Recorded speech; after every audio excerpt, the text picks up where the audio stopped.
1 2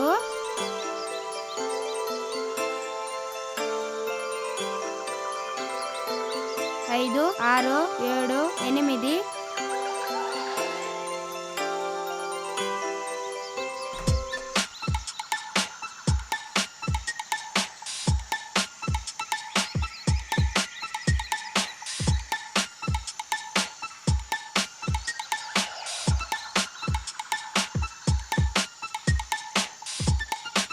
10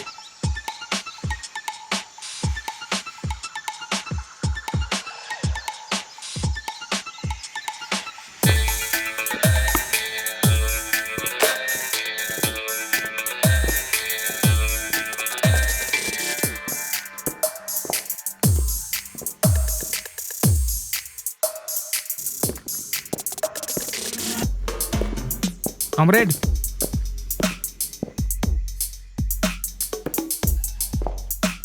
చెప్పు కామ్రేడ్. ఆ చక్కెర ఫ్యాక్టరీ యజమాని ఫ్యాక్టరీలో పనిచేయడానికి వచ్చి ఆడపిల్లని ఇబ్బంది పెడుతున్నాడని చెప్పాను కదా, వాడి విషయం ఏమైంది? నిన్ననే వాడి ఫ్యాక్టరీ దగ్గరికి వెళ్ళాం. అక్కడ అందరి ముందు గుడ్డులు కూడా తీసి కొడితే ఇంకెప్పుడు ఏ అమ్మాయితోనూ తప్పుగా ప్రవర్తించనని అక్కడ ఉన్న అమ్మాయిల అందరి కాళ్ళు పట్టుకొని అడిచాడు కొడుకు.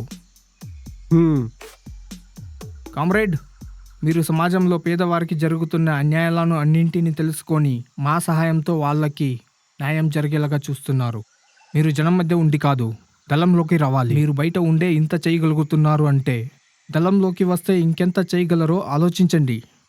లేదు కామ్రేడ్, నేను అడవిలో ఉంటూ పోరాటం కన్నా ఒక టీచర్గా ఉంటూ ఇక్కడ చదివే పేద పిల్లల్ని ఉన్నతమైన చదువులు చదివించి దేశాన్ని మార్చగలిగే గొప్ప నాయకులుగాను, సివిల్ సర్వెంట్లుగాను, నిజాయితీ గల ఆఫీసర్లుగాను తయారు చేస్తాను. మీరు అనుకున్నట్లు వీళ్ళు ఆఫీసర్స్, సివిల్ సర్వెంట్స్ కాగలరేమో కానీ నాయకులు మాత్రం కాలేరు. దేశాన్ని మార్చే శక్తి ఒక నాయకుడికి మాత్రమే ఉంది. కానీ డబ్బుతో నడిచే ఈ రాజకీయాలలో ఒక నిజాయితీ గల నాయకుడు వచ్చి అన్నింటినీ తట్టుకొని నిలబడటం కష్టం. ఈ రాజకీయ మారాలి అంటే అడవికి రండి, తుపాకీ పట్టండి. తుపాకీ వల్ల మాత్రమే మార్పు సాధ్యం. నేను తుపాకీ పట్టి అదే తుపాకీ తరువాతి తరానికి ఇచ్చి వాళ్ళని పోలీసుల తోటాలకి బలి చేయడం నాకు ఇష్టం లేదు.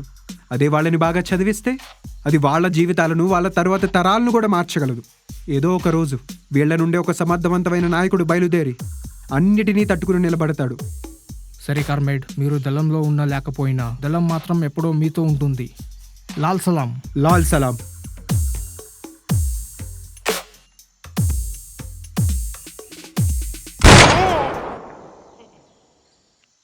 Comrade, comrade, comrade, comrade. నా గురించి ఆలోచించుకో, తీసుకో.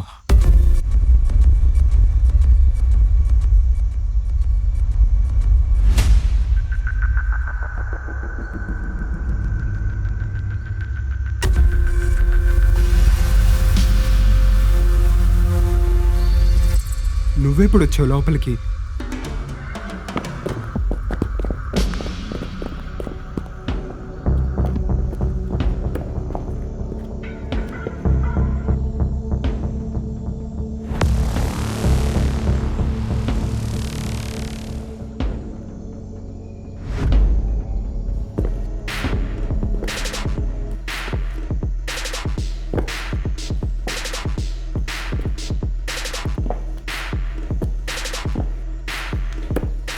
వాడిని వదిలేసి గని కింద పడే. నువ్వు ఇక్కడి నుంచి తప్పించుకోలేవు. బయట ఇంకా చాలా మంది పోలీసులు ఉన్నారు. ఇన్స్పెక్టర్, నేను వీడితో కొంచెం మాట్లాడాలి. ఏంట్రా వాడితో మాట్లాడేది? వాడిని అడ్డు పెట్టుకుని ఇక్కడి నుంచి బయటపడచ్చు అనుకుంటున్నామేమో. వాడికి ఏమైనా పర్వాలేదు, నేను నిన్ను మాత్రం షూట్ చేస్తా. ఆగండి సార్, ఆ పిల్లవాడికి ఏమైనా అయితే మనకి లేనిపోయిన తలనొప్పి. సార్, ఆ పిల్లవాడిని వదిలేసి గన్ కింద పడేయండి. వీడు నా స్టూడెంట్, వీడు కూడా నా ఉద్యమంలో భాగమే. వీడితో పాటు ఇక్కడ చదివే 50 మంది పిల్లలు నా ఉద్యమంలో భాగమే. నేను వీడితో కొంచెం మాట్లాడాలి. సరే, నీకు 10 నిమిషాలు టైం ఇస్తున్నా. ఏం మాట్లాడుతావు మాట్లాడు. ఇవే నీ జీవితంలో ఆఖరి 10 నిమిషాలు.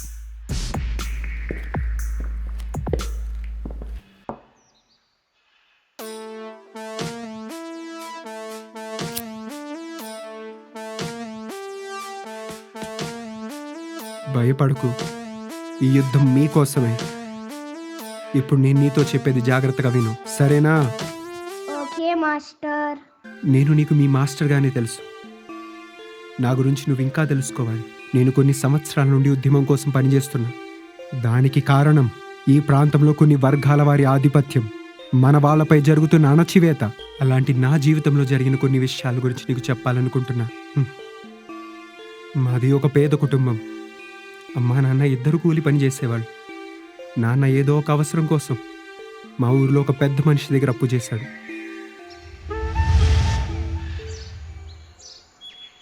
పొద్దున్నే వస్తున్నప్పుడు చూశాను ఆ సుబ్రహ్మణ్యం గాడి ఆవులు మన తోటలో మేస్తున్నాయి. ఒకసారి చెప్పు ఇటువైపు తోలకని. అలాగే నాన్న చెప్తాను. తినకపోతే నా దగ్గరికి తీసుకురా. నమస్కారం అయ్యా. ఏరా ఈరోజు డబ్బులు ఇవాళ తెచ్చావా? లేదయ్యా, ఒక 2 నెలలు టైం ఇవ్వండి అయ్యా, ఎలాగైనా మీ అప్పు తీర్చేస్తాను. తీసుకున్నప్పుడు ఏమన్నావురా? చెప్పిన టైంకి ఇస్తాను అన్నావా లేదా? అన్నానయ్యా. మళ్ళా ఇప్పుడు మళ్ళీ 2 నెలలు టైం కావాలి అంటావా? కులం తక్కువ నా కొడక. నానా నానా నానా నానా నానా నువ్వు ఇచ్చేదాకా చూస్తూ ఉండాలేమ్రా. నానా నానా రేయ్ వీని కొడుకుని తీసుకెళ్లి మన పొలంలో పని చేయించు. సరే నాన్న. రేయ్ నానా అప్పు తీరే వరకు నీ కొడుకు నా పొలంలో పనిచేస్తాడు. వద్దయ్యా, ఒక వారం టైం ఇవ్వండి అయ్యా, ఎలాగైనా మీ అప్పు తీర్చేస్తాను. వారం రోజుల్లో డబ్బులు తెచ్చి ఇవ్వలేదో మరుసటి రోజు నుంచే మీ వాడిని నా దగ్గరికి పనిలో పంపించాలి, సరేనా? సరే అయ్యా. నానా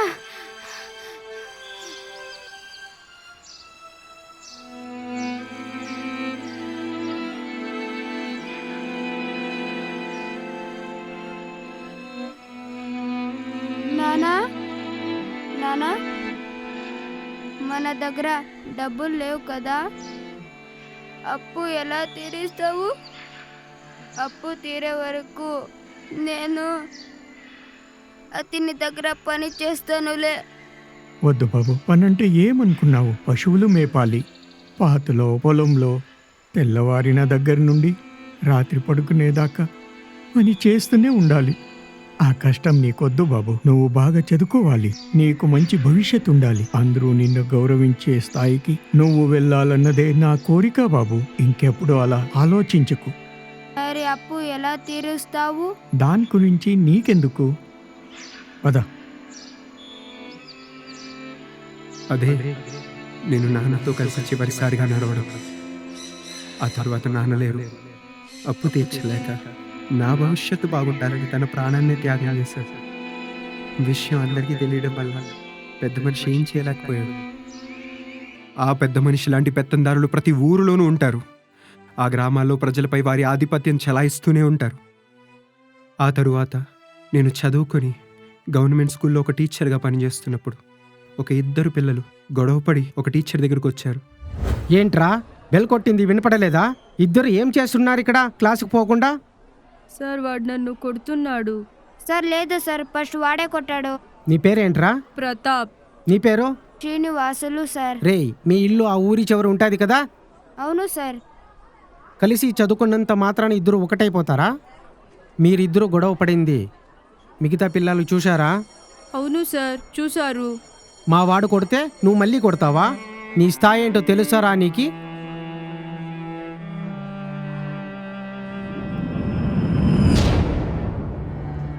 నువ్వు ఇక నుంచి నా క్లాస్లోకే రాకూడదు, బయట కూర్చొని చదువు. మీ నాన్న వాళ్ళు ఎలా చదివారో అలాగే నువ్వు చదవాలి. వెళ్ళి రేపటి నుంచి బయటే కూర్చో.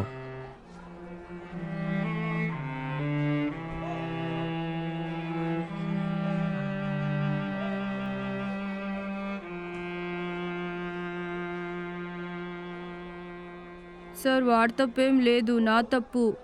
మ్యాథ్స్ సార్ చాలా హోంవర్క్ ఇచ్చారు.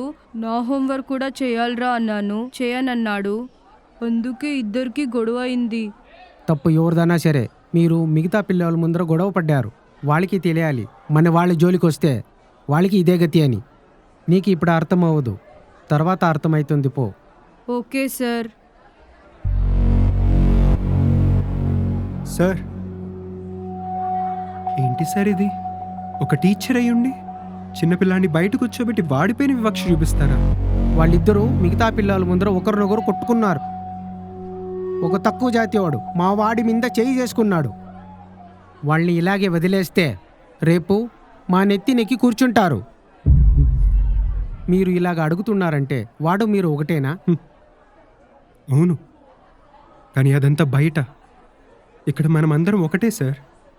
ఇప్పటి వరకు ఈ వివక్ష బయట మాత్రమే ఉందనుకున్నాను. దేవాలయం లాంటి స్కూల్లో కూడా తీసుకొచ్చేసారు కదా సార్.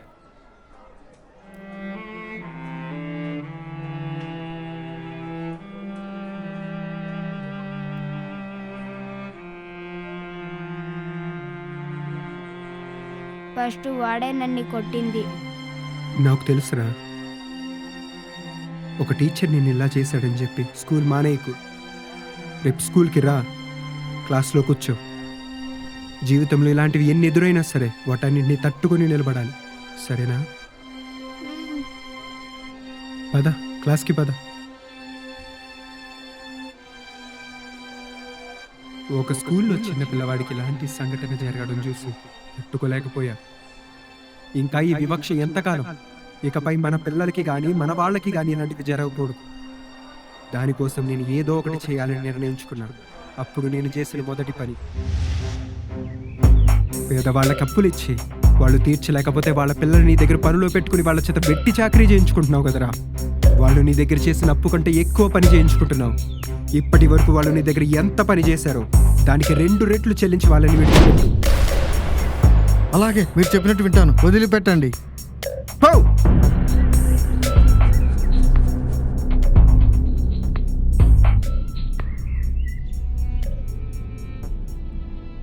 నానా, మన దగ్గర డబ్బులు లేవు కదా, అప్పు ఎలా తీరుస్తావు? అప్పు తీరే వరకు నేను అతని దగ్గర పని చేస్తానులే. వద్దు బాబు, పనంటే ఏమనుకున్నావు? పశువులు మేపాలి, పాతలో పొలంలో తెల్లవారిన దగ్గర నుండి రాత్రి పడుకునేదాకా పని చేస్తూనే ఉండాలి. ఆ కష్టం నీకొద్దు బాబు. నువ్వు బాగా చదువుకోవాలి, నీకు మంచి భవిష్యత్తు ఉండాలి. అందరూ నిన్ను గౌరవించే స్థాయికి నువ్వు వెళ్ళాలన్నదే నా కోరిక బాబు.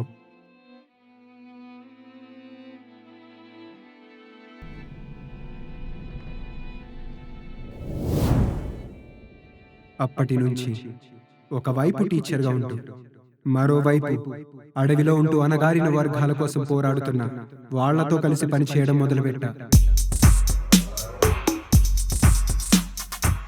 అడవికి వెళ్ళి తుపాకీ పట్టి పోరాడితేనే సమాజంలో మార్పు వస్తుందనుకుంటారు ఈ ప్రాంతం వాళ్ళు.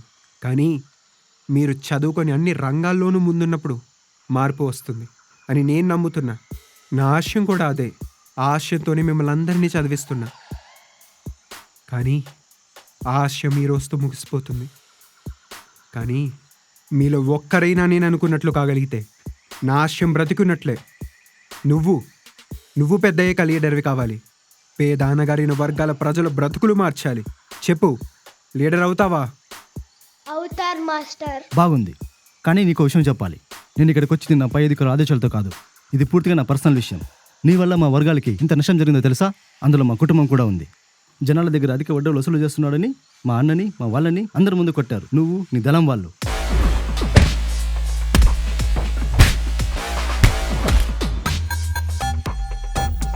మా కుటుంబం పరువు మొత్తం పోయింది. తర్వాత తెలిసింది అది చేయించింది నువ్వే అని. మీకు భయపడి నువ్వు నక్సల్స్తో పనిచేస్తున్న విషయం ఎవరూ చెప్పలేదు.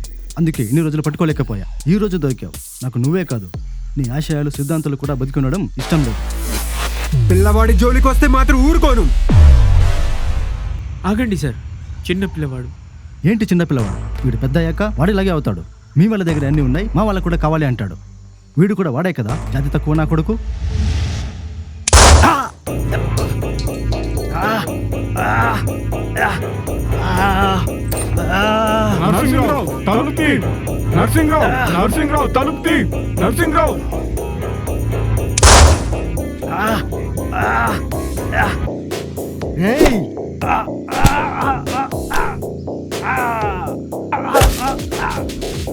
నా కళ్ళ ముందే చిన్నపిల్లవాడిని జాతి తక్కువ వాడంటావా? ఈ వివక్ష ఉండకూడదనేరా నా పోరాటం అంతా. అది నా కళ్ళ ముందు జరుగుతుంటే చూస్తూ ఊరుకుంటానని ఎలా అనుకున్నావు? చెప్పవు, వాడు నా బిడ్డ లాంటి వాడు, వాడినేం చెయ్యను అని. లేదు, వాడిని మాత్రం వదిలిపెట్టను. అవునా? నా జీవితంలో తుపాకీ పట్టకూడదు అనుకున్నాను, కానీ ఇప్పుడు పట్టి వాడాల్సి వస్తుంది. నా ఈ ఉద్యమ ప్రస్థానంలో ఆఖరి పేజీ నీ రక్తంతోనే రాస్తా.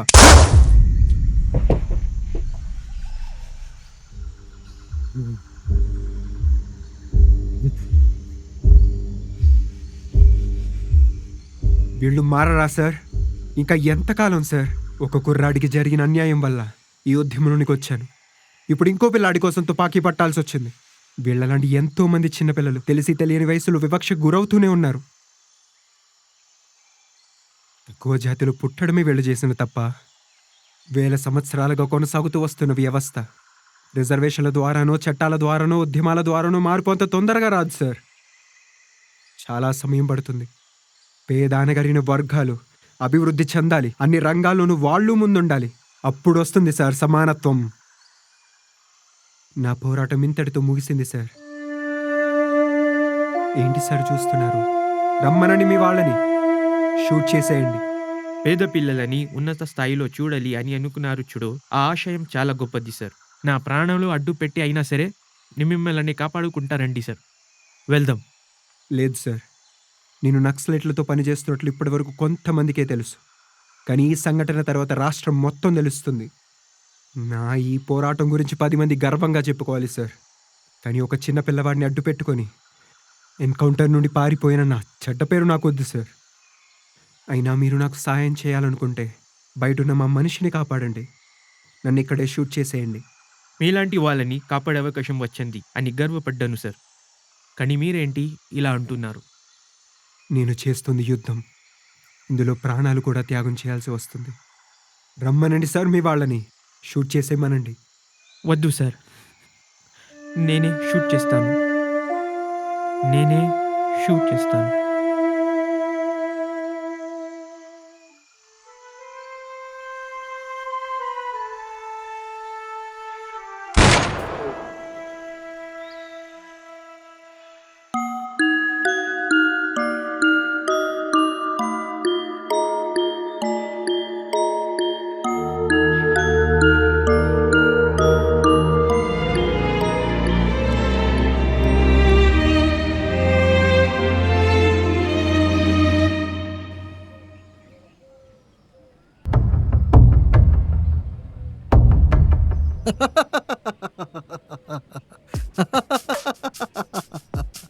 రారా రారా, ఇటు చూడరా వాడు సచ్చాడు. మీరేమో ఆనందపడుతున్నారు. ఈ విషయం మీ అమ్మాయికి తెలిస్తే ఏమవుతుందిరా? దాని మనసులో వాడు ఎప్పుడూ చచ్చిపోయాడు.